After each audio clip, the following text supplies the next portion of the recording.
Está no ar o Lições da Bíblia, o nosso encontro semanal de estudo profundo da Palavra de Deus. E hoje vamos continuar na nossa jornada pelo tema bíblico do grande conflito e vamos nos concentrar nos dois princípios centrais que regem os dois domínios, o amor de Deus e o egoísmo do inimigo. É sobre isso e muito mais o Lições da Bíblia que está começando agora.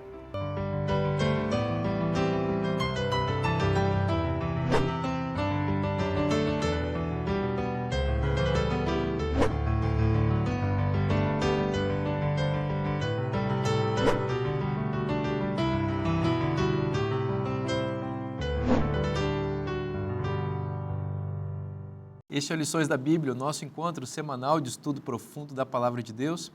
E nessa temporada a gente está estudando o tema do grande conflito, percebendo o amor de Deus que se coloca em guerra para defender os seus filhos. Para estudar esse tema especial, nós temos uma equipe muito querida de homens de Deus que estão aqui conosco para compartilhar seus conhecimentos a respeito da Palavra do Senhor. Aqui à minha esquerda, meu amigo, pastor André Oliveira. André, é bom receber você mais uma vez. É uma alegria para mim estar aqui com você, Vinícius, com os colegas também, e fazendo uma coisa que é tão boa, né? Tão gostosa, que é estudar a Palavra de Deus, né? E aprender também com vocês aqui. Pastor Adolfo Soares, amigo, seja bem-vindo mais uma vez. Obrigado, pastor Vinícius, aos amigos que estão aqui, Homer, André. É uma alegria participar de algo tão bonito, tão sólido como é o estudo da lição, que é o estudo da Bíblia. Eu fico pensando que se uma pessoa estuda a sério a lição da Escola Sabatina, em 15 anos de estudo da lição, é quase que fez o estudo equivalente a um programa do seminário. É verdade. Tem que levar a sério isso aqui, estudo sistemático profundo. É verdade. Pastor Elmer, que bom ter você de volta, meu amigo. Seja bem-vindo. Uma alegria estar aqui. Estudar a Palavra de Deus sempre é bênção. Então, vamos abrir o coração para poder fazer mais esse estudo. Amém. Elmer, ora para a gente, por favor. Claro, oremos. Nosso Pai querido, a nossa gratidão por podermos estar estudando esse tema tão importante. E agora que Teu Santo e Bom Espírito possa iluminar as nossas mentes e nos trazer o discernimento espiritual para aplicarmos estas verdades em nossas vidas, em nome de Jesus. Amém. Amém. O grande conflito começou no céu, a gente viu isso no programa anterior, ele desembarcou aqui na terra quando nossos primeiros pais aderiram à mentira sedutora da serpente, e a Bíblia apresenta o desenrolar desse conflito a partir da guerra entre as descendências da mulher e da serpente. Então Deus tem um povo de um lado, o inimigo tem um povo de outro, e esse conflito vai ao longo de toda a história.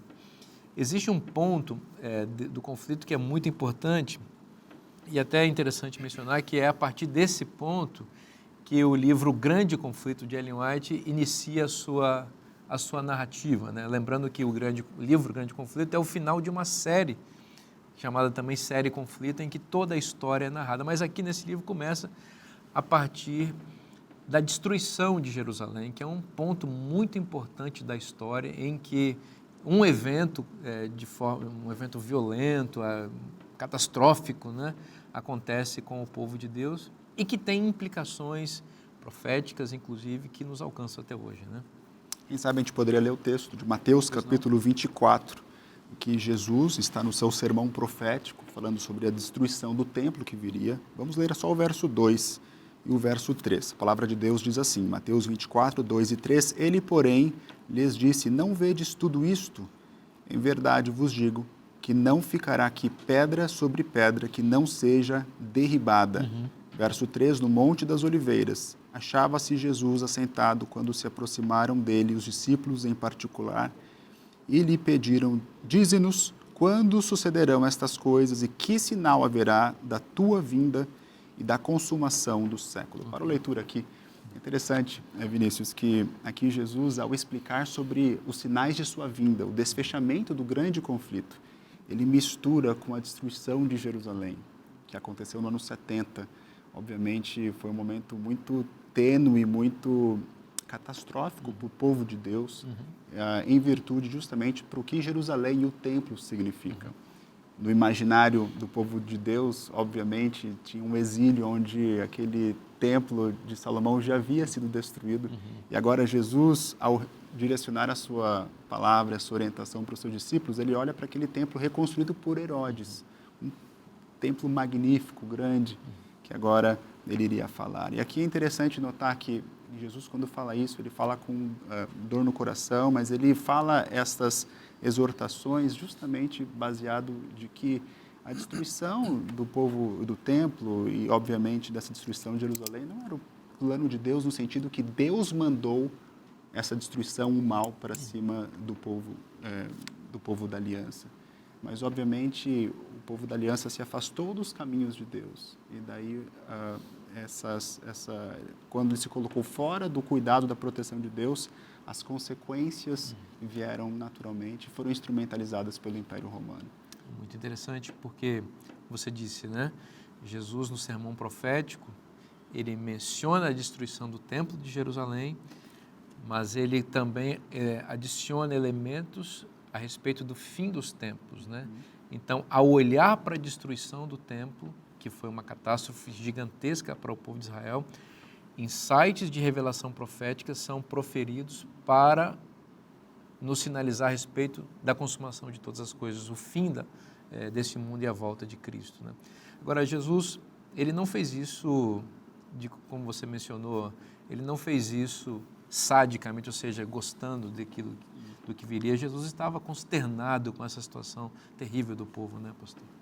É verdade. E talvez o texto que melhor demonstra isso é o de Mateus 23, 37, que é mencionado na lição de domingo.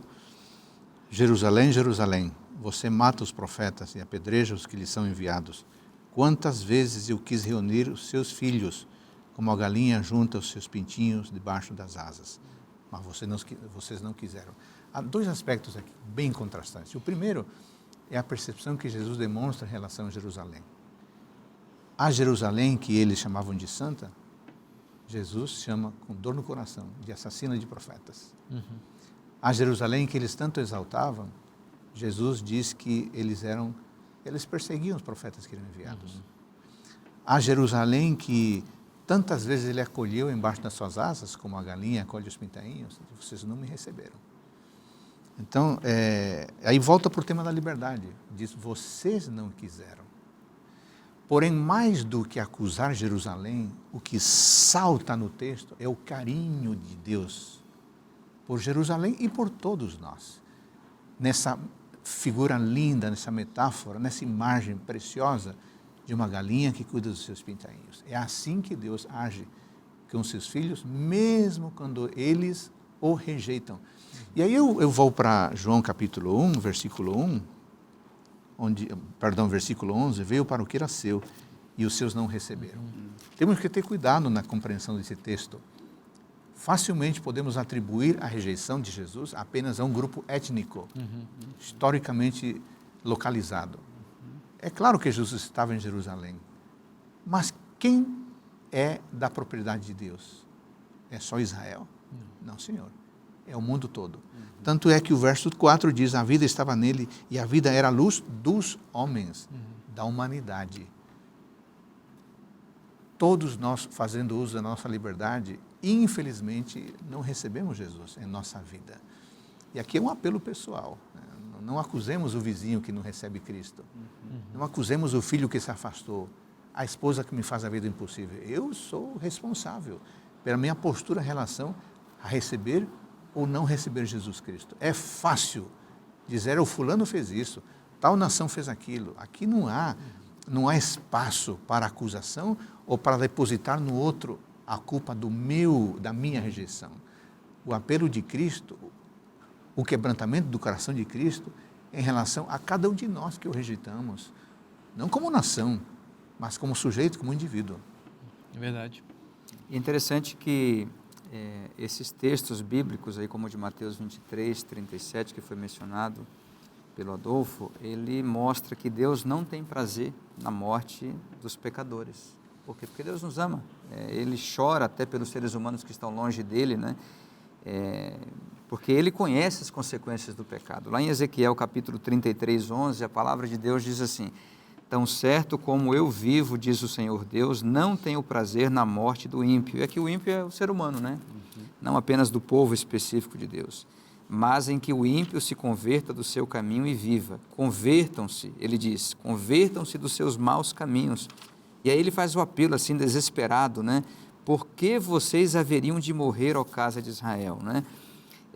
Então, Deus está atrás do ser humano que está fazendo as escolhas que vão trazer para si o sofrimento, e a gente tem precedentes e padrões históricos que mostram essa realidade. Por exemplo, aqui nesse contexto aqui que você mencionou, da destruição de Jerusalém, não foi a primeira vez que Jerusalém sofreu, né?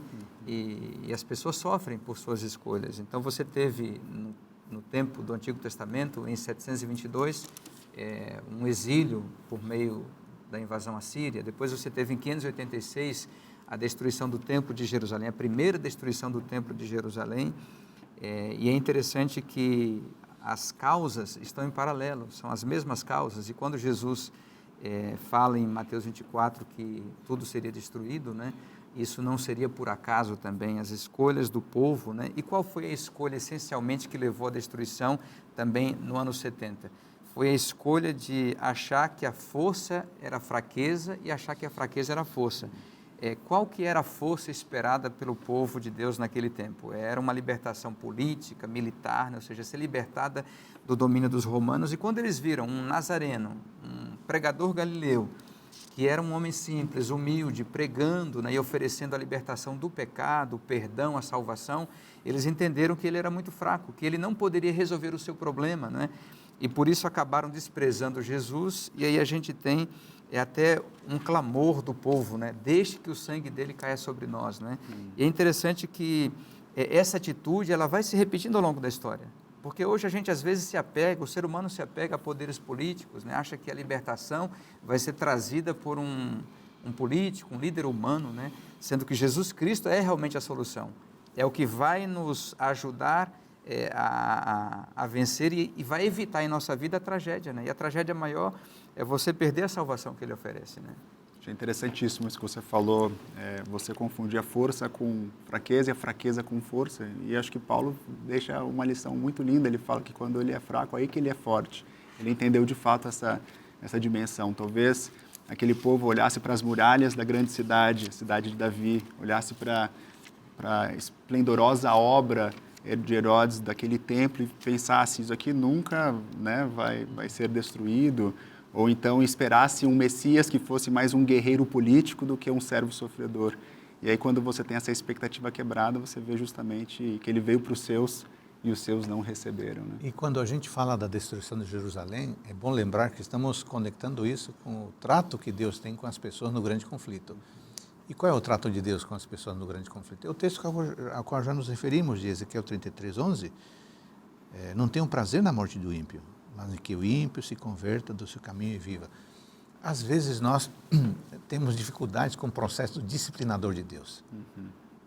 Muito tempo atrás eu li um livro de um psicólogo humanista e me chamou a atenção o modo como ele encara o processo disciplinar, falando no ambiente educacional. Ele diz que os limites devem ser compreendidos como barreiras que impedem problemas entrarem, mas também como barreiras que impedem nós nos expormos aos problemas. E também como barreiras que nos desafiam o crescimento da maturidade.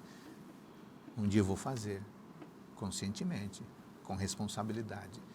Então, quando Deus nos coloca num processo disciplinador, Ele está dizendo, Adolfo, Vinícius, João, eu quero preservar você do mal que está lá fora. Por favor, me ouça com carinho. Mas eu também quero preservar você de se expor ingenuamente ao mal.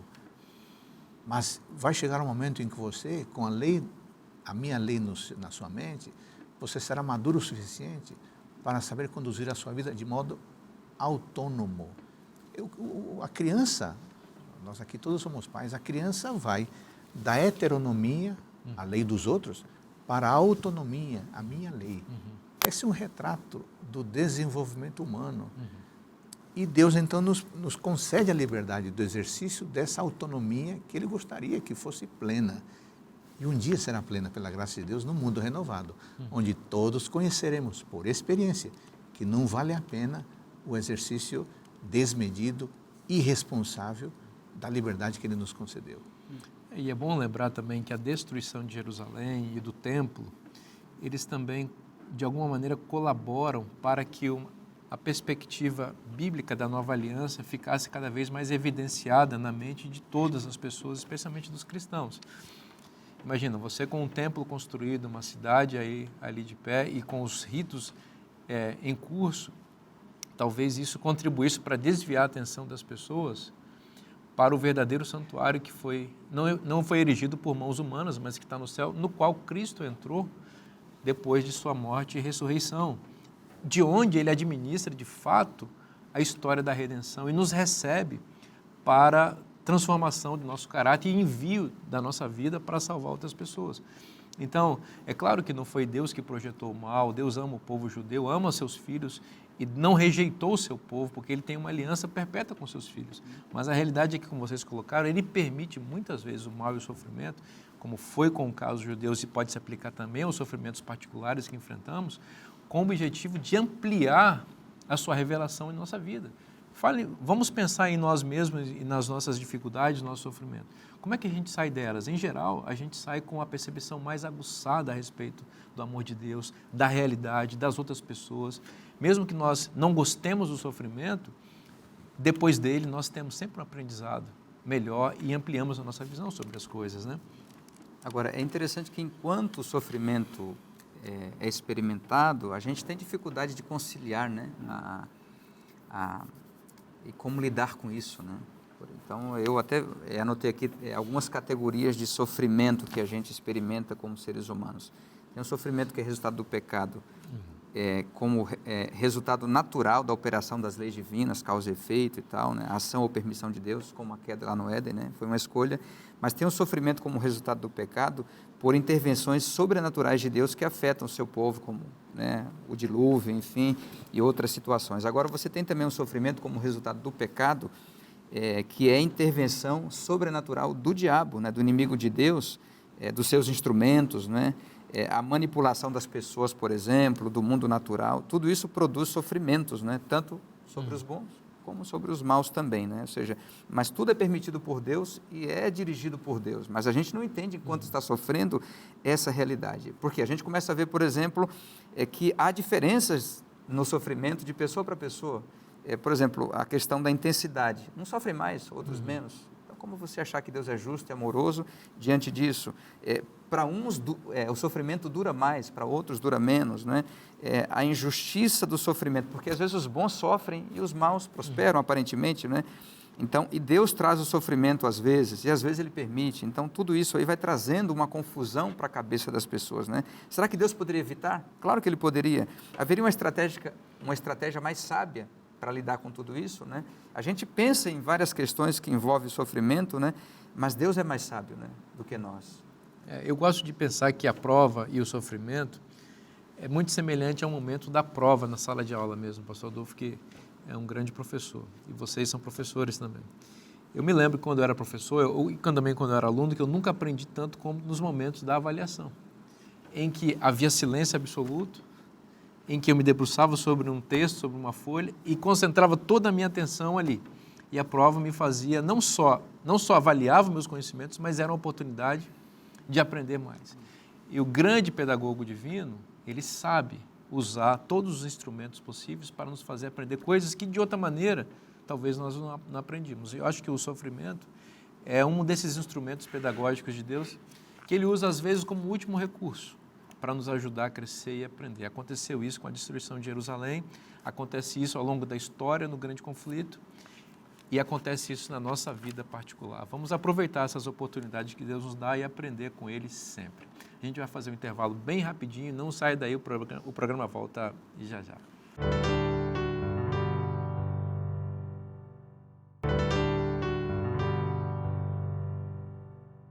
Estamos de volta para o segundo bloco do programa Lições da Bíblia.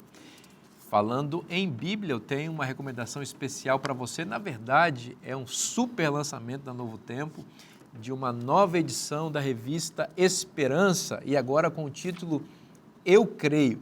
Que palavra poderosa, ou que frase poderosa. Eu acho que essa é a frase mais poderosa que pode sair da boca de um ser humano pecador como eu e você. Eu creio. Creio em quê? temos que crer em toda a palavra que procede da boca de Deus. A fé vem pelo ouvir e ouvir da palavra de Deus. Quando nós cremos, os milagres de Deus estão possíveis na nossa vida. Tudo é possível ao que crê, foi o que Jesus Cristo disse. Então, aqui nessa revista, você vai ser exposto a cada artigo dela, cada capítulo dela, às palavras de Jesus, aos ensinos de Jesus, às doutrinas de Jesus, para que você possa crer e os milagres de Cristo poderem acontecer na sua vida. Pastor Vinícius, como é que eu faço para ter essa revista? É só você mandar o WhatsApp para o número que está aparecendo na sua tela, você vai preencher um rápido cadastro e nós vamos mandar sem custo nenhum essa revista para sua casa, pois esse é um oferecimento dos Anjos da Esperança. Não perca tempo, mande um recadinho para nós e nós vamos ter a alegria de enviar sem custo nenhum esse material que vai abençoar você e a sua família. Bom, vamos continuar conversando sobre o tema do grande conflito. A gente falou no bloco anterior como o grande conflito se desenrolou até chegar à catastrófica destruição da cidade de Jerusalém, afetando gravemente o povo de Deus, o povo da aliança, que foi espalhado pelo mundo ali e aparentemente o mal venceu. Pastor André, dá um contexto histórico assim para a gente do que de fato nós estamos falando, né? Quando falamos de destruição de Jerusalém, você que já esteve ali em Jerusalém, conhece um pouco daquela geografia ali, o que você tem a dizer para nós sobre isso aí? Amigo, depois de 30 anos aproximadamente, né, da morte de Cristo, houve uma revolta judaica, né, contra os romanos, e essa revolta ela foi motivada especialmente pelas atitudes opressivas de um procurador romano que foi colocado na Judéia, né? Ele era procurador da Judéia, chamado Gércio Floro, e esse indivíduo confiscou parte do tesouro do templo de Jerusalém, e isso gerou e acirrou, né, o sentimento de revolta contra os romanos, e dando início então à revolta judaica, até que Sestio Galho e os exércitos romanos cercaram a cidade de Jerusalém no ano 66, mas eles estavam ali cercando a cidade e acabaram se retirando. E os judeus se aproveitaram para perseguir o exército dos romanos. E foi nesse momento que os cristãos que estavam em Jerusalém fugiram para Pela, na Pérea, né? Lá na região que fica além do Jordão. E eles fizeram isso porque acreditavam que a orientação que Jesus havia dado lá em Mateus 24 deveria ser obedecida nesse momento. Lá em Mateus 24, versos 15 em diante, diz assim: quando, pois, vocês virem situado no lugar santo o abominável da desolação, uma referência a essa invasão romana, de que falou o profeta Daniel, quem lê entenda, então os que estiverem na Judéia fujam para os montes. E aí ele vai descrevendo de como que essas pessoas deveriam fugir, né? Então, nesse momento, os cristãos fugiram pela misericórdia de Deus, e aqueles que ficaram lutando contra os romanos permaneceram na cidade até que os exércitos vieram novamente e cercaram a cidade, até que no ano 70 Jerusalém foi destruída, né, pelos romanos. E foi um mar de sangue, né? Mais de 1 milhão de mortos, Exatamente. diz Joséfo, e cerca de 100 mil escravos. Exatamente. Mas os que obedeceram ao comando de Jesus Cristo foram preservados. Aí, Vinícius, eu me lembro do texto que é mencionado aqui na pergunta 3, o que a Bíblia diz sobre o cuidado de Deus? Salmo 46, 1. O que faz de Deus alguém que nos cuida, o que sabe nos cuidar? Deixa eu ler rapidinho aqui o Salmo 46, 1. Se o amigo que nos acompanha tem a sua Bíblia. Deus é o nosso refúgio e fortaleza, socorro bem presente nas tribulações. Esse tema de Deus como alguém que nos socorre é frequente nos Salmos. Mas esse Salmo apresenta pelo menos 3 aspectos. Primeiro diz que Deus é o nosso refúgio. Em lugar onde Ele é o lugar onde podemos nos esconder. É o lugar onde podemos ficar. E a palavra refúgio pressupõe que aquele que busca o abrigo é um ser frágil. Então, na fragilidade da vida, Deus é nosso refúgio. Mas o texto diz também que Ele é a nossa fortaleza. Ou seja, Ele é um castelo forte, como Martim Lutero diria depois, tempos depois. Deus é forte o suficiente para nos abrigar. E o texto também diz que Ele é o socorro bem presente nas tribulações. O inimigo está nos perseguindo, está no nosso encalço, parece que vai nos derrotar, mas de repente Deus sai em nossa defesa e é capaz então de nos acudir no momento mais difícil da nossa existência. Então, essas características apontadas pelo salmista fazem de Deus um ser suficientemente capaz de nos proteger na luta do grande conflito. Isso é muito profundo, porque isso não significa que Deus não impeça o sofrimento ou que as coisas ruins aconteçam. Mas Ele sempre tem uma saída, uma indicação mais segura para os seus filhos, que no meio dessa guerra que, lamentavelmente, vai deixar feridos daqueles que estão do lado de Deus, mas que nós possamos encontrar um caminho mais seguro para seguir. Foi o que aconteceu com os cristãos, vocês mencionaram, que ouviram o discurso profético de Cristo em Mateus 24, ou registrado em Mateus 24, que advertia o povo a respeito da destruição do templo e apontava uma possibilidade de escape, uma saída. E os cristãos, eles foram preservados daquela carnificina, daquela chacina, daquele genocídio, vamos chamar assim, que ocorreu ali no ano 70, em que os judeus foram dizimados. Você mencionou a quantia de mais de um milhão Mais de um milhão de mortos. Mais de 100 mil prisioneiros. Então, quer dizer, os cristãos que ouviram a recomendação de Cristo, eles estavam protegidos, né? Às vezes, Deus, ele vai, de fato, livrar o seu povo do sofrimento humano. Você está com câncer, no caso aqui da destruição de Jerusalém, Jesus, ele falou claramente, quando a desolação da abominação aparecer, que vocês fujam para os montes. Às vezes, Deus faz isso. Mas, às vezes, Deus não livra você do sofrimento. E é justamente nessas vezes, quando Deus não livra a gente do sofrimento, é que a gente tem que se apegar nas promessas de Deus. Deus não nos chama para sermos vitoriosos, mas nos chama para sermos fiéis a Ele, porque às vezes a vitória ela vem mascarada. De outro jeito, de outra maneira que está fugindo das nossas expectativas. E quem sabe um conselho profético, Apocalipse capítulo 2, a mensagem para a igreja de Esmirna, que a propósito é o período profético da perseguição da igreja perseguida no segundo e terceiro século, nos diz assim, a partir no final do verso 10, diz assim: "Sê fiel até a morte e dar-te-ei a coroa da vida." E diz no verso 11, "Quem tem ouvidos ouça o que o Espírito diz às igrejas. O vencedor de modo nenhum sofrerá dano da segunda morte." Então aqui claramente está dizendo para que a gente seja fiel em meio às dificuldades, mesmo que a morte biológica chegue até nós. Às vezes Deus não nos livra do sofrimento, mas nos livra no sofrimento. Exato. Passando pelo sofrimento e pela prova, nós temos a verdadeira libertação, que é sempre a de ordem espiritual, como você O livro de Hebreus, quando descreve esse panteão dos heróis da fé, disse que muitos deles foram cerrados no meio, outros foram jogados em um caldeirão de óleo fervendo, outros, como Pedro, foi crucificado de ponta cabeça. Homens dos quais o mundo não era digno. Exatamente. Precisamos ser fiéis em meio ao sofrimento. Que se Deus livrar, louvado seja o nome do Senhor. Se porventura descansarmos, nos lembremos que a ressurreição é só um abrir e piscar de olhos. E nesse mundo de grande conflito, a gente não tem vitória definitiva aqui. Veja, por exemplo, a história de Lázaro, né?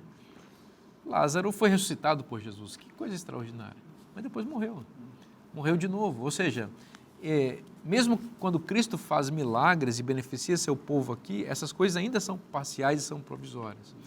Elas apontam para uma realidade futura e definitiva, na qual nós temos que nos apegar, que é a vitória que nós teremos contra o pecado, e aí sim a morte vai ser eliminada, porque o salário do pecado é a morte, né? Quando o pecado sai da nossa vida, nós temos a vitória definitiva, né? Agora, Vinícius, o que acontece em meio a esse processo de destruição, de perseguição? Que, aliás, Atos 8 menciona, né? Atos 8:1, e Saulo consentia na morte de Estevão. Naquele dia teve início uma grande perseguição contra a igreja em Jerusalém. Todos, exceto os apóstolos, foram dispersos pelas regiões da Judéia e Samaria. Aí o texto continua. O que se observa nesse grupo todo? A lição nos lembra, a lição de terça. Eles foram fiéis em Fidelidade. meio à perseguição. Como é interessante uma pessoa reagir com fidelidade no momento de angústia. Agora eu queria chamar a atenção para algo que é apresentado no verso 4, Atos 8:4. Enquanto isso, os que foram dispersos iam por toda parte pregando a palavra. É muito interessante observar o seguinte: o vento aumentou a chama. Tenta soprar uma chama, provavelmente ela vai crescer. O vento aumentou a chama. O que significa isto? Que a perseguição não laborou contra a igreja. A perseguição laborou a favor da igreja. Curiosamente, Deus, que é soberano, mas é muito criativo, ele tornou o perseguidor um parceiro da missão. Porque está dizendo que foram dispersos por toda parte. Eles se espalharam, e ao se espalharem, levaram a mensagem para outros lugares. Os apóstolos se tornaram intrépidos. A turma que perseguia cercou esses homens e mulheres por todo lugar, mas eles, à medida que eram mais cercados, se tornaram muito mais intrépidos. Eu me lembrei de uma história que ocorreu em 1553, na Inglaterra. A rainha Maria Tudor promoveu em praça pública a queima dos líderes da igreja. Isso provocou um banho de sangue, na verdade, um banho de sangue terrível. Mas ela morreu precocemente em 1558. Sabe o que aconteceu? Depois da morte dela, com toda essa chama, esse vento que soprou a chama, a igreja da Inglaterra cresceu, floresceu, e sabemos hoje que lá surgiu um dos mais poderosos movimentos de reforma e reavivamento, o puritanismo.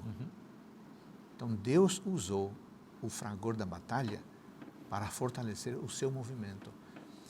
Então ninguém gosta de sofrer, mas quem permanece firme torna-se mais forte. É verdade. Agora, o sofrimento é interessante, né? E como que Deus é justo, né? Ele poderia reservar o sofrimento só para os maus, aqueles que não querem saber dele, né? Mas Deus permite que todos sofram. Mateus 5 fala, né, que Deus faz cair chuva sobre bons e maus e o sol sobre justos e injustos. E nessa questão do sofrimento, né, pela perseguição, né, a gente vê que o sofrimento dos cristãos, ele é um chamado de Deus. Claro, às vezes ele livra a pessoa, né? E às vezes, por mistérios da sua providência que a gente não consegue explicar, não dá para a gente explicar tudo, né? Ele permite que a pessoa sofra e testemunhe com o seu próprio sangue, seguindo até as pegadas do próprio Cristo, né? Então isso é muito bonito. E aí a gente entende uma outra coisa também, que não é o sofrimento ou a perseguição que vai gerar a fidelidade a Deus. A pessoa é fiel. E essa fidelidade, ela atrai a perseguição, mas a perseguição é usada por Deus como um catalisador para a missão, para que a igreja cresça ainda mais e esse evangelho se espalhe, né? Ou seja, a igreja cresce e se fortalece exatamente porque esses que são fiéis, mesmo em meio à perseguição, saem pregando, né? E testemunhando, e mais pessoas vão sendo atraídas para Jesus e aceitando o evangelho, né? Deus, ele não mandou a perseguição, mas ele instrumentalizou a perseguição para os seus propósitos, para cumprir os seus planos, levar a cabo o plano de salvação que ele tinha para a humanidade. E agora a igreja é espalhada. Então isso é bonito de Atos capítulo 8, né? Que a igreja, ao ser perseguida, ela se espalha, e ao se espalhar, ela cumpre o ID, de ir a todas as nações, e começa um grande projeto de evangelização. Eu acho lindo ver que, juntamente com a ideia desse espalhamento da proclamação do evangelho, esse querigma, proclamação, tem justamente uma crença que traz vigor e força para o missionário ir de forma destemida. Porque eu imagino que quando você está sendo perseguido, quando você está sem os recursos necessários, a gente tem medo, é natural, a gente é ser humano. Mas eles tinham uma crença fundante, que dava força e vigor para essa chama crescer cada vez mais, que era a crença na ressurreição. Porque eles iam para lugares difíceis, porque eles não tinham medo de perder a sua própria vida. Ser fiel até a morte, dar-te a coroa da vida. Não tenha medo daqueles que da primeira morte, da morte biológica. Tenha medo de perder a vida eterna, a segunda morte. E eles acreditavam justamente que, como o servo não é maior do que o seu senhor, e se o Senhor ele verteu a sua vida e ressuscitou, agora eles poderiam ir a todos os lugares assegurados da ressurreição. O que a perseguição faz com os cristãos é o que o vento faz com a semente. espalha. Agora, é interessante notar aqui no verso 1, todos, exceto os apóstolos, foram dispersos. Todos, exceto os apóstolos. Calvino faz uma observação interessante e diz, pois é, sabem por que os apóstolos não saíram de Jerusalém? Porque é dever do pastor ficar cuidando das ovelhas em meio aos lobos vorazes. Então, teve gente que foi embora, que fugiu, mas os líderes chamados por Deus, não, eu fico aqui, eu vou cuidar dos meus que estão aqui. É exatamente o que Deus faz conosco, né? É que nem o capitão de um barco, né? Quando o navio está afundando, o capitão ficar, ele é o último a tem que sair. ficar no leme. Interessante. Exato.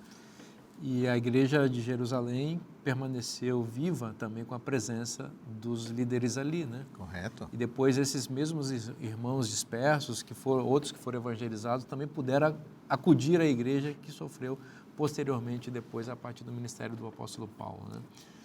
E Deus também permitiu essa perseguição que houve à sua igreja, porque aquela orientação de Jesus em Atos 1:8, que era para ir para Jerusalém, Judéia, Samaria, até os confins da terra, eles estavam demorando um pouco, talvez, para tomar uma atitude de expandir a igreja, né? E Deus permitiu, né, na sua providência, que houvesse uma perseguição para que eles expandissem, espalhassem a mensagem aonde ela deveria ir, até onde Cristo queria que ela fosse, né? Exatamente. Então vamos fazer um intervalo bem rapidinho agora, não saia daí, o programa volta já já.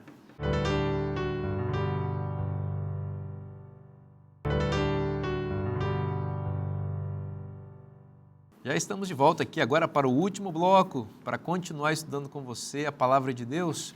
E eu tenho uma dica especial para você. Nós estamos conversando sobre o tema do grande conflito e eu quero oferecer o livro Grande Conflito, esse clássico best-seller da autora norte-americana inspirada Ellen White. Esse é um material em que você tem descortinada a história do mundo e os princípios da palavra de Deus estão apresentados aqui ao longo da história, com ênfase especial nos eventos finais. Então, aqui é uma explicação bastante apropriada sobre as profecias do Apocalipse e Daniel, que nos ajudam a entender o tempo em que nós estamos vivendo. Este livro tem salvado a vida de milhões de pessoas desde sua publicação e eu gostaria que ele também estivesse em suas mãos. Quanto você pagaria por um livro que poderia fazer tanta coisa boa na sua vida? Poxa, se eu tivesse que escolher e pagar, eu pagaria o preço que fosse necessário. Porém, veja como que são as coisas de Deus e da sua graça. Esse livro está sendo oferecido gratuitamente para você. É possível que você já tenha recebido, inclusive, na sua casa. E se não recebeu ainda, é possível que alguém vá bater na sua porta e entregar esse material e você receba com carinho. Agora, você também pode ir a uma igreja adventista mais perto da sua casa. Tem uma igreja adventista perto da sua casa? Nós temos cultos nos sábados pela manhã, a partir das 9 horas da manhã, cultos nos domingos à noite, a partir das 19h30, quarta-feira à noite, também às 19h30, você pode ir a uma de nossas igrejas e dizer, olha, eu vim aqui porque eu quero o livro do Grande Conflito. O pastor Vinícius falou que o livro é de graça, que a igreja está oferecendo esse presente, eu quero o meu presente. Pode procurar um líder da igreja ali que você não vai para casa sem o seu livro, que é um oferecimento da TV Novo Tempo e da Igreja Adventista para você. Vamos continuar conversando aqui sobre o tema do grande conflito. A gente está estudando isso a partir dos momentos da destruição do Templo de Jerusalém e da constituição da igreja e do espalhamento da igreja pelo mundo, espalhando também o Evangelho. E aí surgem problemas. As pessoas começam a passar necessidade. Qual a postura da igreja em relação a isso? A melhor explicação, ou a melhor descrição está em Atos 2, 42 em diante. Aliás, lendo esse trecho, eu encontrei pelo menos 14 características dessa igreja impressionante. Mas o verso 44 que nos interessa aqui. Todos os que criam estavam juntos e tinham tudo em comum. O que estava acontecendo aqui?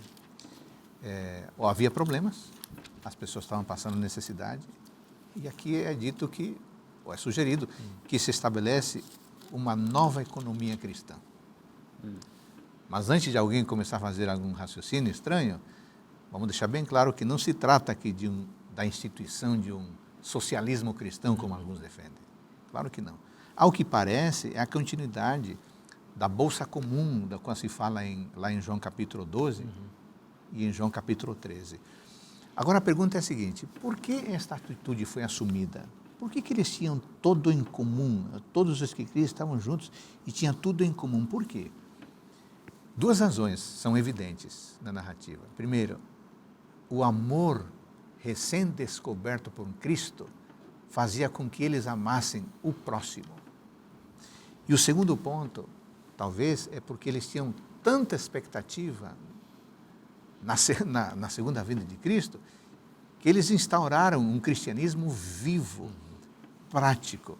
Eu queria chamar a atenção para essa expressão que Lucas emprega aqui, quando ele diz, tendo tudo em comum.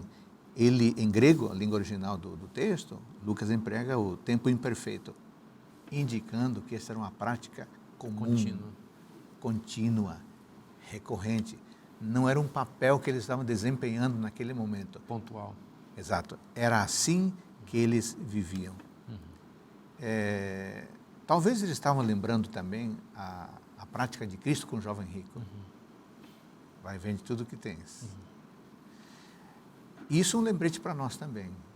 Talvez não estejamos aqui no Brasil vivendo em tempos de perseguição, mas é bom treinar já a disposição em servir o outro, em se dispor a ajudar quem precisa. Hoje em dia nós vemos muitas vezes, em muitos contextos, o contrário disso. Nós temos nada em comum com as pessoas, vivemos no império do individualismo, né?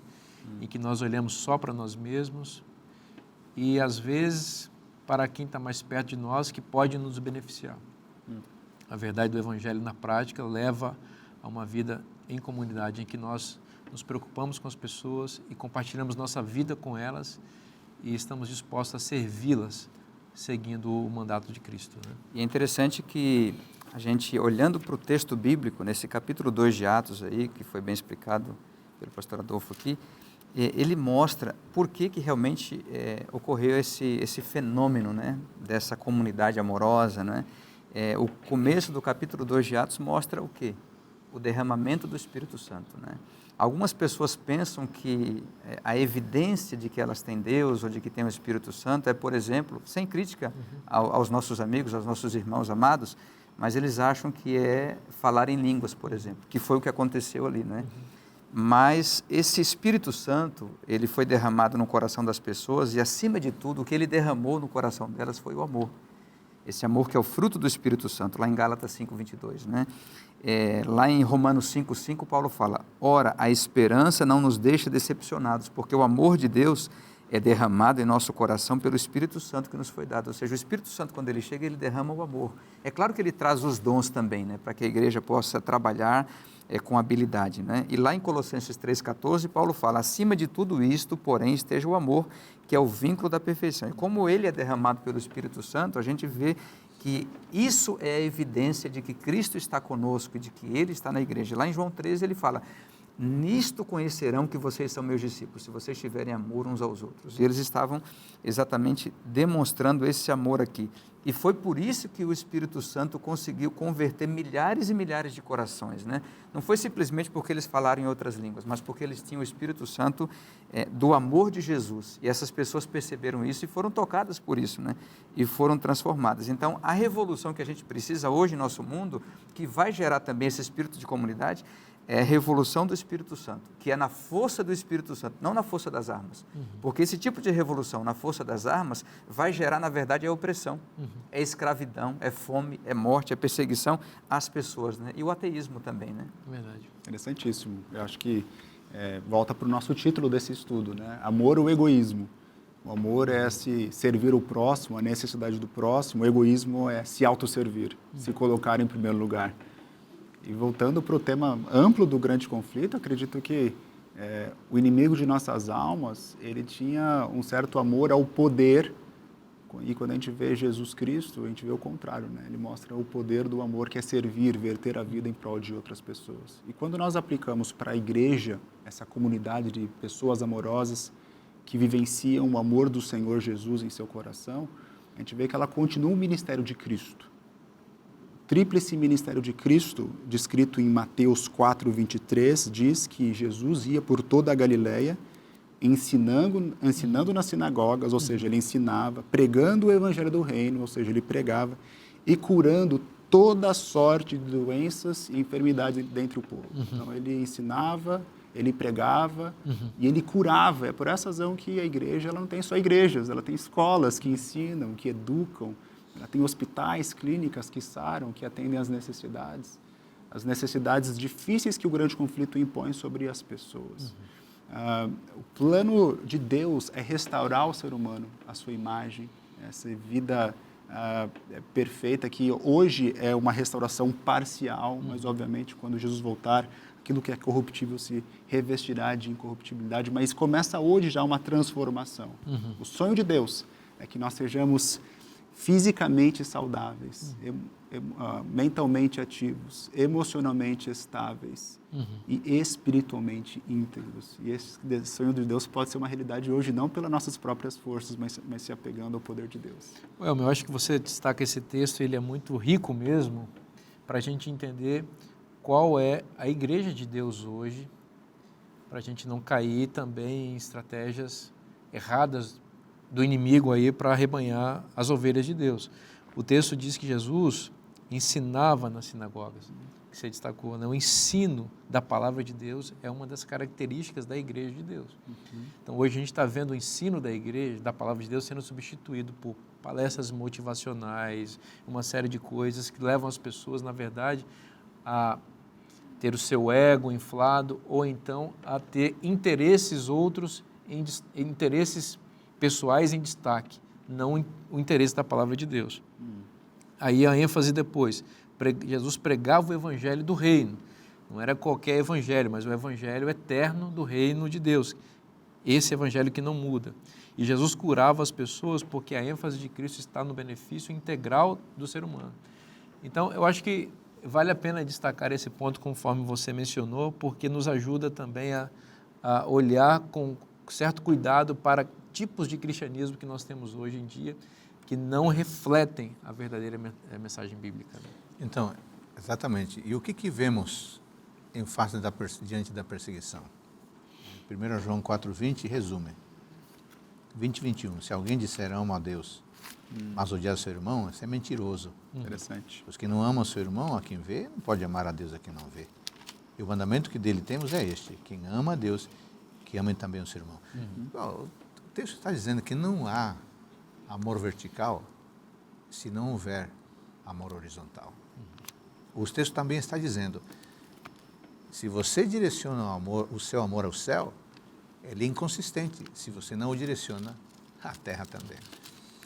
Eu gosto muito do comentário bíblico de John Stott a respeito desse texto, nas cartas, citando Calvino, tem uma frase fenomenal, eu vou lê-la aqui.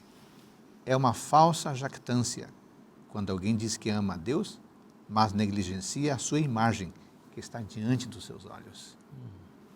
E o próprio Stott, comentando, diz, o amor, o perfeito amor, lança fora o medo, mas também lança fora o ódio. Eu não posso argumentar e ser convincente quando digo amo a Deus, mas nutro ódio, cancelo as pessoas, destruo a imagem das pessoas, faço prevalecer meu raciocínio em detrimento do cuidado emocional, sentimental de alguém. Isso é um desafio enorme. Podemos discursar muito sobre a doutrina de Deus, soteriologia, mas a pessoa que está do meu lado precisa receber de mim um legado de amor, como diz a lição de quinta-feira. E esse é um desafio gigantesco. Vivemos numa época em que julgamos as pessoas e as classificamos pela veste, pela fisionomia, pelo sobrenome, pelo grau de instrução. O texto é claríssimo. Quem ama a Deus deve amar o seu irmão. Se não faz isso, não passa de um impostor. Que desafio tremendo, né? Verdade. E isso que o senhor falou me traz algumas perguntas à minha mente, né? Há uma conexão automática entre o nosso amor a Deus e o nosso amor ao próximo? Creio que sim, né? Ou seja, é possível eu amar a Deus e não amar o meu próximo? De verdade? Se eu amo a Deus, é possível não amar o próximo e ao mesmo tempo amar a Deus? Acho que não. E o contrário também é verdadeiro. Se eu não amo o próximo, como é que eu amo a Deus, né? É uma boa pergunta isso aqui, né? E acho que a lição, o guia de estudos, ela traz aqui uma ilustração histórica, né, do que aconteceu com o cristianismo primitivo, lá no início, né? Diz aqui que uma das maiores revelações do amor de Deus aconteceu quando duas pandemias, a peste antonina, no ano 160 d.C., e a peste de Cipriano, em 260 d.C., devastaram o mundo. Por quê? O que aconteceu nesse contexto? Houve um movimento da igreja cristã em que milhares de cristãos se tornaram enfermeiros, um exército de enfermeiros, pregando, cuidando dos doentes, né? Aliviando as dores. E alguns, inclusive, acabaram contraindo as doenças das pessoas a quem eles cuidavam, né? Mostrando o amor de Cristo. E milhares se converteram por meio desse movimento. Coisa maravilhosa a gente vê o Evangelho de Cristo na prática, quando as pessoas realmente absorvem a mensagem, vivem a mensagem e externam essa mensagem por meio não só de palavras, mas também de atitudes. É isso que Deus espera de nós, que o amor de Cristo esteja vivo no nosso coração, que nós sejamos instrumentos para que mais pessoas também conheçam e vivam esse amor. O amor de Cristo está disponível para nós na sua palavra, e se está na Bíblia, é bom para você. Eu te espero na próxima semana. Que Deus te abençoe muito, um forte abraço e até semana que vem.